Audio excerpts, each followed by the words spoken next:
Buenas tardes, mi nombre es Juan David Ospina, soy estudiante de la Academia de Aviación Internacional y en este caso, como vemos en la presentación, les voy a hablar sobre los servomotor y las PCB o las Prim Board Circuit.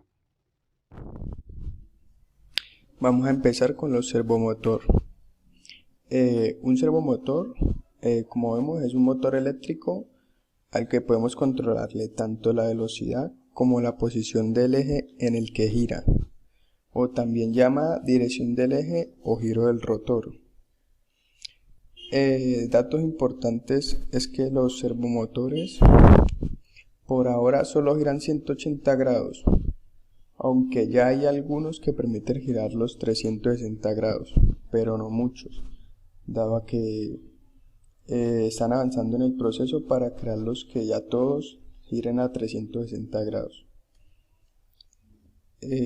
Características de los servomotores son el par y la velocidad. El par es la fuerza que es capaz de hacer en su eje, o también se puede llamar torque, que se suele expresar en kilogramos por centímetro. Por ejemplo, 3 kilogramos por centímetro. Y se dice que a mayor par, mayor consumo de corriente del servo, pero los fabricantes suelen hacerlos para que no consuman mucho y también dependen del tipo del servo. La velocidad es velocidad angular o de rotación, que la velocidad angular se puede definir como el ángulo girado por unidad de tiempo y es una unidad en el sistema internacional. Esto quiere decir que la rotación, como lo veíamos anteriormente, es de solo 180 grados y que va de derecha a izquierda y de izquierda a derecha en los 180 grados nomás. Normalmente la tensión de alimentación de los servos está entre 4 y 8 voltios. Como podemos ver, no se necesita mucha alimentación para poderlos hacerlos funcionar. Su funcionamiento, como vemos, es la modulación por anchura del pulso, Pulse Width Modulation, que en este caso es uno de los sistemas empleados para el control de los servos.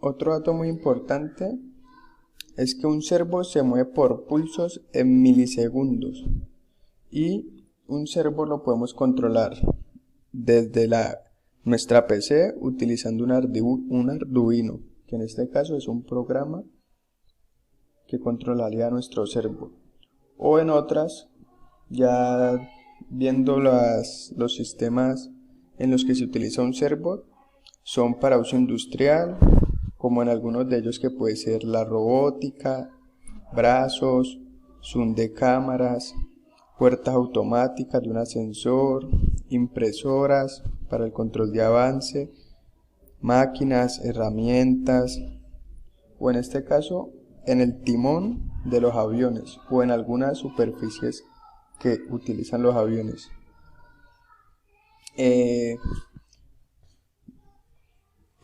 Hablando más sobre los servos, vemos que es importante saber que un servo en operación normal no se debe calentar. Si un servo se calienta es porque hay algún mal cable conectado o hay alguna falla. Los servos en los aviones son controlados eléctricamente y movidos hidráulicamente. Esto quiere decir que la orden se la mandamos, por decirlo, de la cabina del piloto, pero por mediante algo eléctrico, pero su funcionamiento ya lo hacen hidráulicamente. En esta imagen podemos observar cómo es el giro en el eje del servo. Empieza desde la derecha de los 0 grados hasta los 180 grados. Y Esto dependiendo de los milisegundos.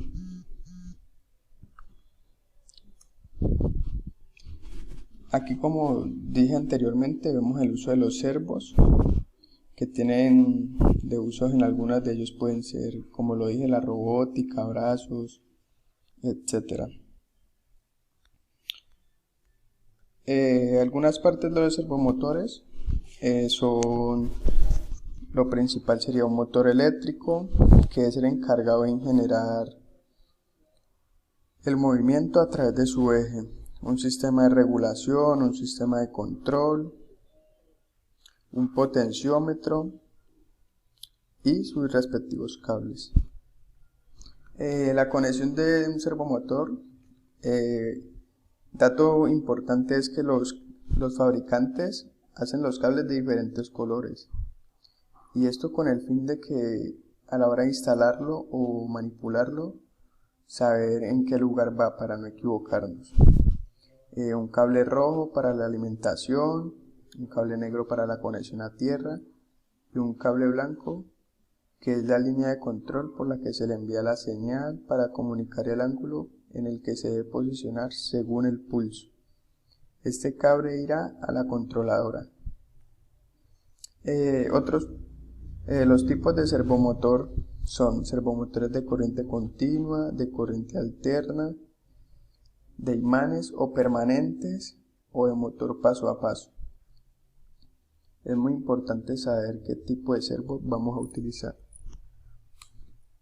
Aquí, como vemos, algunas imágenes de los tipos de servos que hay: de corriente alterna, continua, de imanes permanentes, de paso a paso. De corriente continua son unos como de los más usados, igual que los de paso a paso. Bueno, aquí les voy a hablar ya sobre las PCB o las Prim Board Circuit.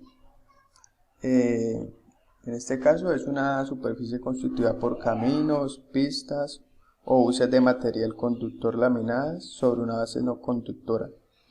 El circuito impreso se utiliza para conectar eléctricamente a través de las pistas conductoras y sostener mecánicamente por medio de la base un conjunto de componentes electrónicos.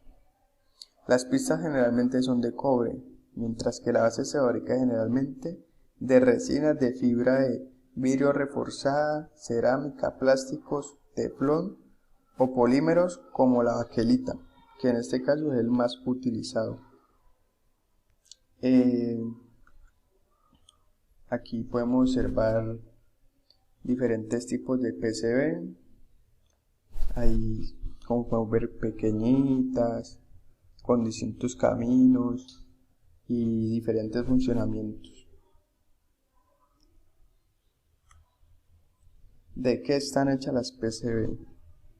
Entonces, los circuitos impresos están formados por una fina capa de material conductor,